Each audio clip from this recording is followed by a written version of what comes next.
It is still iBrand Daybreak, and Ziggy Ibe is still here with us, a public affairs analyst, to discuss issues that concerns you and I. Now let's start from Lagos State, where the Lagos State Governor, Babajide Sanwo-Olu, has banned the operations of commercial motorcycles, popularly known as Okada, in 6 local governments. The governor announced that the ban is indefinite and total.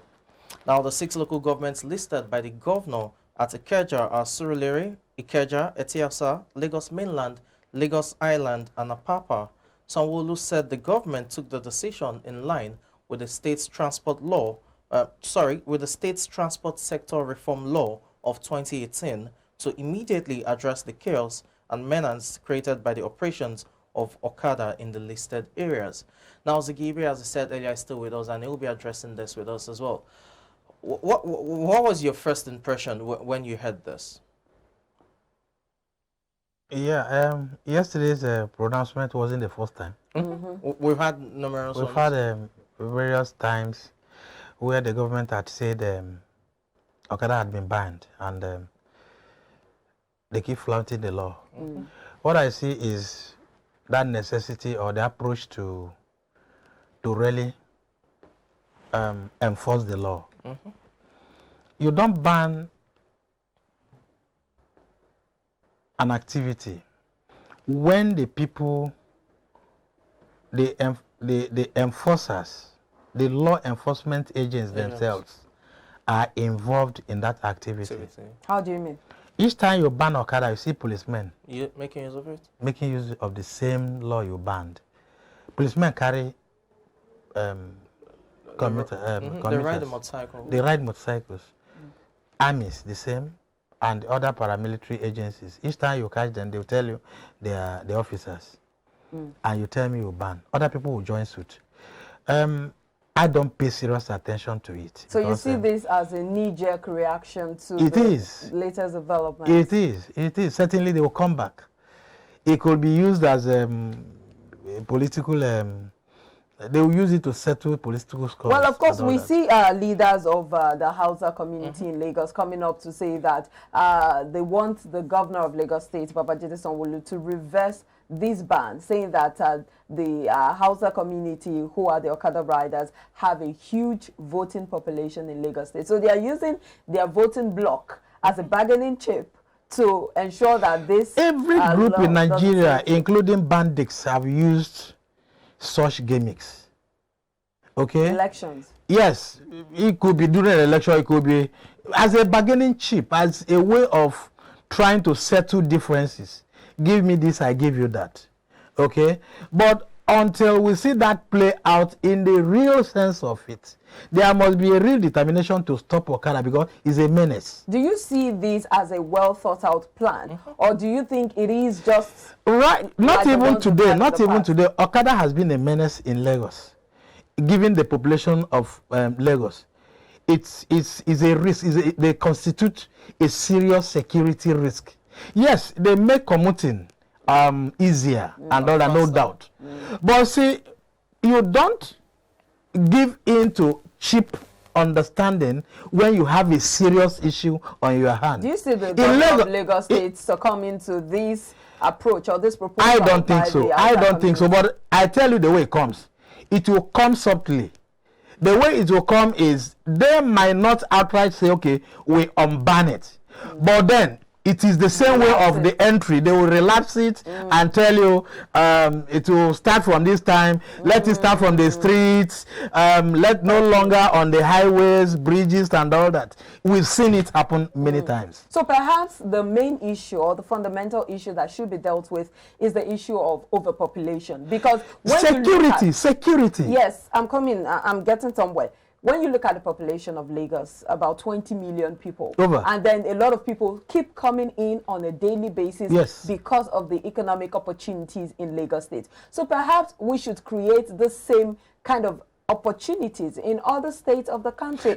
We have 36 states in Nigeria, and then everyone wants to come to Lagos to live. Let me tell you why it is very difficult for a country like Nigeria to have all this divested. if you watch the population of Lagos, it outweighs other states, maybe Kano, Abuja, and all that. And it is one of the smallest it is. states in landmark. In landmark. Is overpopulated. The densely populated nature of Lagos was caused because of opportunities and all that. Okay, but if other states were doing better, or were doing or offering the same opportunities Lagos offer, okay, why is everybody wanting to come to Lagos? Because of land opportunities, you know. So if Lagos, if the leadership at the center could make opportunities same way. Is it the responsibility of the leadership at the center or the several state governors looking into inward, the IGR, the resources, the opportunities to create jobs and all that? Because most of the people that come to Lagos will tell you they come because of job opportunities, which is true, yes.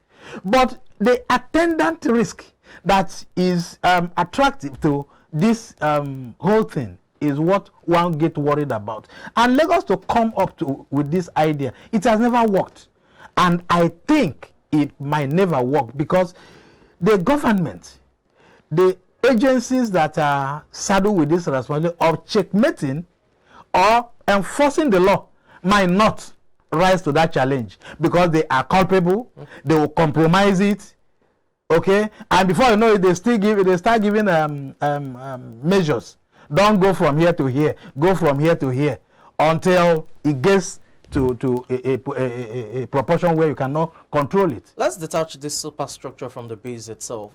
You have during the Fashola administration, especially when he just got re-elected for a second term, he banned the motorcycles, Okadas as they were, and there were talks of the rate of accidents were really was high at the time. Yeah, that's why he had to enforce the ban. As a matter of fact, most of government hospitals had a special center for victims of exactly. Now we saw that there was a reduction in the rate of accidents during the time the ban was effective. During the administration of Ambode, the argument was, oh, okay, it's because the Okada riders were not properly trained and all of that. He brought in hailing motorcycles.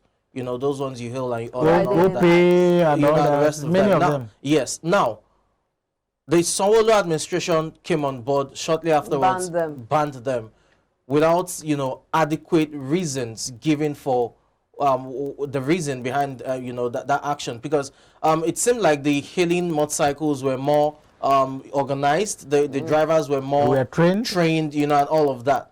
Now, this latest ban on, motorcycles, one, where does it leave the riders in terms of job opportunities? You have hundreds, thousands of them riding. If you tell them that they can't ride anymore, it means you're pushing thousands of people into the labor market within Lagos alone. That's one. Two, now, the issue of, means of transportation, how do we address it to make it easier and faster? As you said, motorcycles made it easier and faster. I think if we had the hailing motorcycles, it would have been easier to, judge based on that. When you are making a law that will impact the life of the people, you don't bring in sentiments. Okay. Sentiments don't work. What works is a total adherence and enforcement to a law that will actually bring development in a country. Look, if you look at the motorcycle issue and the cyclists, it has been a nuisance. It has been it has been given a hype that it doesn't deserve.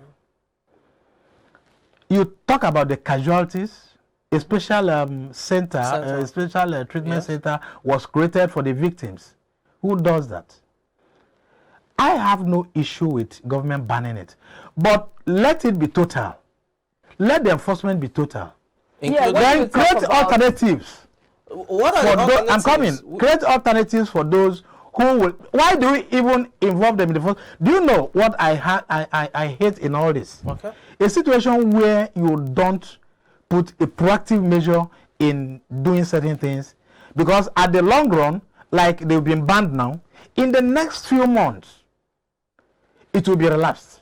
Not legally relapsed by the government, but the people themselves will either go through the back, settle those who are the tax, the enforcement agencies but and all that. Don't you think this is some form of surface dressing when you totally ban the Okada riders? Because we look at the fact that we don't have motorable roads, and this is what I'm coming to that area. Motorcycles come in. Yeah. There's the issue of traffic congestion, where a lot of people just have to get to their workplaces swiftly, without, you know, the but what about attendant risk and all of that? The attendant risk. We're looking at both sides of the coin. That's why the fact that a lot of people have to resort to bikes, Okadas, because of all of these challenges. There are many places in Lagos you cannot get to without a bike. You cannot drive through with a car, that you have to use a bike. So what are the alternatives that the state government is providing to suffice or to cover up for all these lapses? If you watch Lagos road network, roads are bad. Inner roads are terribly bad.